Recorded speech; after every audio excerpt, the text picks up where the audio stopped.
this is, I think, the last debate tomorrow, and it's a sort of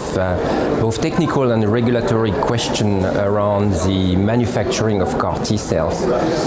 So CAR T cells, first clinical results were published in 2010, so that no longer, if I can say so, an innovation, but there is still a debate on whether these medicinal products should be manufactured by the industry, and there are a number of large companies that are now manufacturing CAR T cells, autologous CAR T cells for use in lymphoid malignancies, or whether on some occasions, in some situations, academic structures could manufacture CAR T cells. And the Catalan group in Barcelona and around has really nicely shown that this is feasible. An academic facility can actually manufacture CAR T cells and bring it along the development pathway quite far.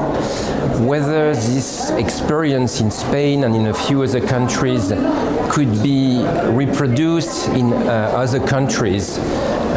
is a matter of the debate tomorrow, and Professor Stefan Mielke from the Karolinska Institute will argue in favor of academic manufacturing, and I'm supposed to argue against academic manufacturing. So there are a number again of financial, logistical, medical and regulatory issues associated with small-scale manufacturing, and this is what we will debate around.